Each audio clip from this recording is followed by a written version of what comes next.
welcome to Being Together. I hope you guys are doing good. I'm also doing good. I hope you have watched my last vlog of Singapore trip. If you have not watched it, please go and watch it right now. तो आज है मौसम बहुत ही अच्छा and I am missing my favourite place जहाँ हम सबसे ज़्यादा मैक्सिमम टाइम गए हैं, almost like 5 to 6 time, and that place is Thailand. ऐसा लग रहा है मैं थाईलैंड में ही खड़ी हूँ आज, ऐसी फीलिंग आ रही है। तो आज मैं लेके जाऊँगी आपको वो जगह जहाँ पे मिलता है थाईलैंड का बहुत ही अच्छा फ्रूट जो मुझे भी बहुत पसंद है, and I am going to talk about my Thailand trip with you guys. So let's go. So ये है थाईलैंड का एग्जॉटिक फूड और इसको देख के मुझे अपना थाईलैंड ट्रिप याद आ गया। So let's go and watch out the whole vlog. So guys, I'm going to be dividing Bangkok trip in 2 vlogs. First part will be only about the Bangkok and the second part will be the places from where you can go to Bangkok. For example, we went to Hua Hin, Ayutthaya, Phuket and other places which I'm going to show you in the next vlog. So let's continue with this vlog. So इस bull को देख के मुझे red bull याद आ गया। Guys वो red bull पता है जो ब्लू कलर के कैन में आता है, तो हमने पिया था बैंकॉक में और ये बैंकॉक से स्टार्ट हुई है कंपनी, हमें भी नहीं पता था। I just thought I will share with you today. So guys now let's talk about tickets and visa. Delhi से बैंकॉक की on an average ticket price होती है around 15,000 to 17,000 across all airlines.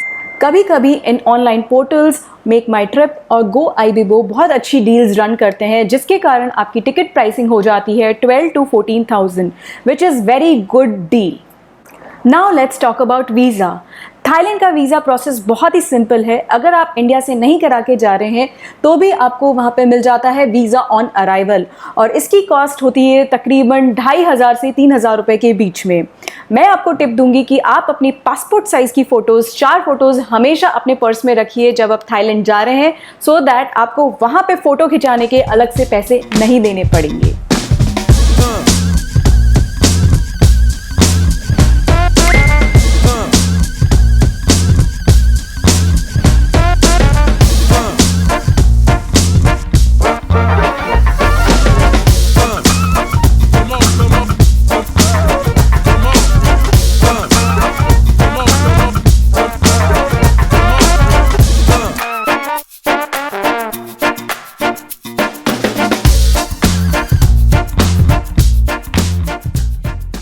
So guys, now let's talk about accommodation. To name some of these hotels where I stayed is like Park Plaza on Sukhumvit Road, Amari Watergate, Centara, Novotel, Ibis. These are the few hotels where I have stayed. But मेरा जो recommendation रहेगा इनमें से सबसे best hotel है Novotel, because वो है एक मॉल के ऊपर, तो आप अपने होटल से नीचे उतरते ही मॉल घूम सकते हैं और मज़ा ले सकते हैं। इन सब होटल्स की प्राइसिंग है on an average around 4 to 8,000 के बीच में, बट आई रेकमेंड कि आप होटल हमेशा सेंट्रल लोकेशन पे लें जिससे आप वहाँ पैदल काफ़ी घूम सकते हैं। Now let's talk about the free attractions in Bangkok. Bangkok का एटमॉस्फेयर काफ़ी वाइब्रेंट है। यहाँ पे आपको काफ़ी यंग क्राउड मिलेगा और काफ़ी एनर्जी है यहाँ के एनवायरनमेंट में। यहाँ पे काफ़ी मेजर स्ट्रीट्स हैं जो आप घूम सकते हैं without any cost incurred.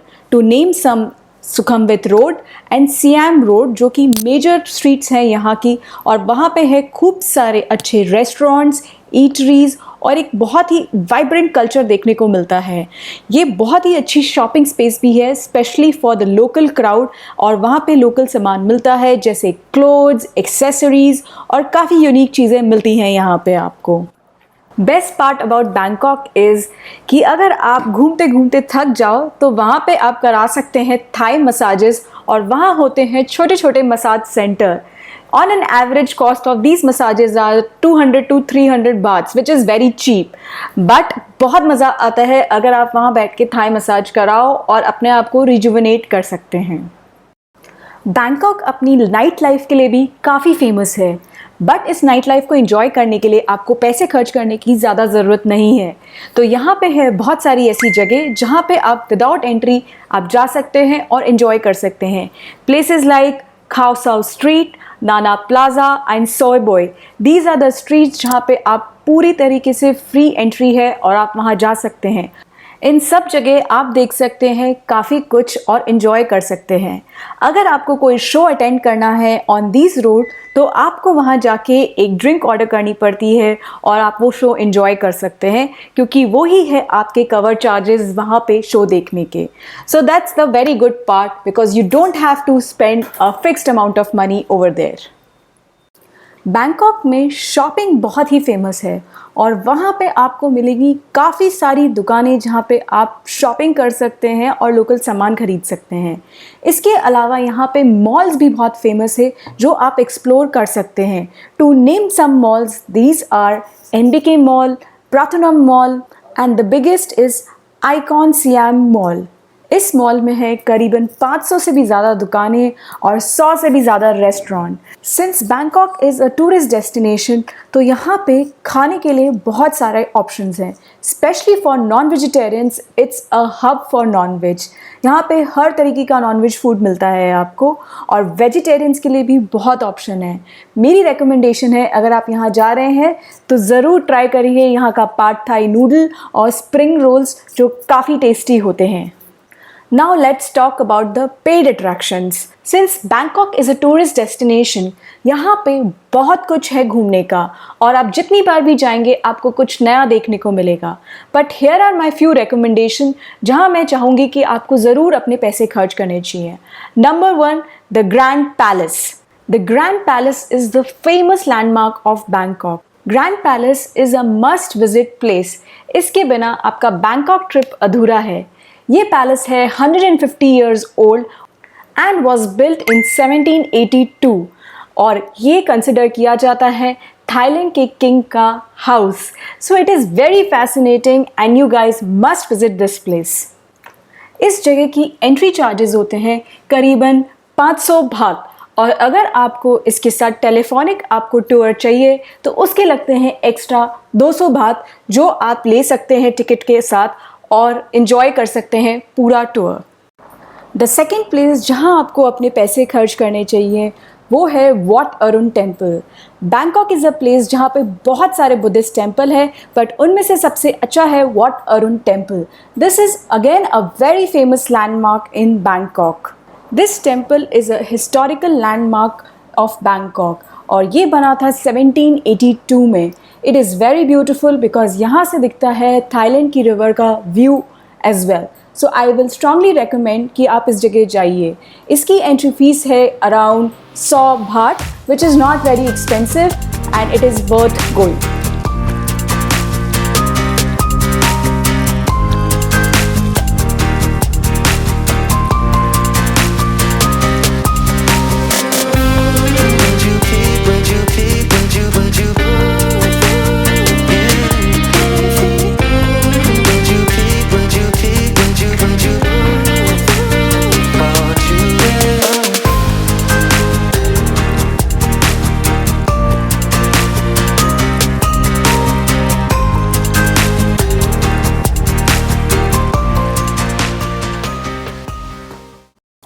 Third place you must visit is Bangkok floating markets. ये आपको वर्ल्ड में कहीं भी देखने को नहीं मिलेंगे and it's a very unique thing in Bangkok. वैसे तो बैंकॉक में बहुत सारे फ्लोटिंग मार्केट्स हैं, बट मैं सजेस्ट करूँगी आप जाइए डैम न्यून सडुक, जो सबसे सही फ्लोटिंग मार्केट है।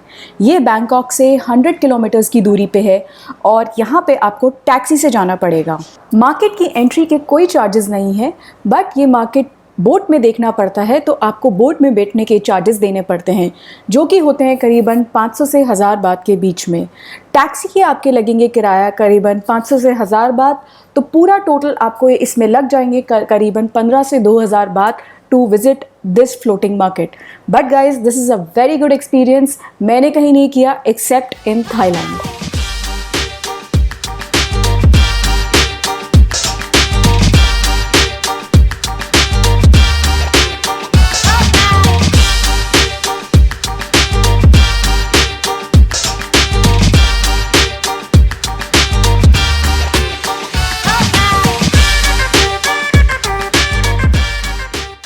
टू सम इट अप, अगर आप बैंकॉक जा रहे हैं तो आपके करीबन लगते हैं 1 लाख रुपए 2 जनों के। सो टिकट है आपका अराउंड 30 to 35,000, जिसमें टिकट और वीज़ा है, और आपको कोई भी डिसेंट होटल मिल जाता है on an average value of 5,000 rupees per day. तो 5 दिन के हिसाब से वो हो गया 25,000 रुपये का। आपका खाने पीने का खर्चा रहेगा करीबन 10,000 रुपये का, और आपका ट्रांसपोर्ट लगेगा करीबन 10,000 रुपये का, और एंटरटेनमेंट हो जाएगा आपका करीबन 15 से 20,000 रुपये का। सो आप 1 लाख रुपए में एक मज़ेदार बैंकॉक ट्रिप कर सकते हैं। I hope you guys like my vlog. If you like it, you know the drill. Like, subscribe, share with your friends. Love you guys. Keep watching.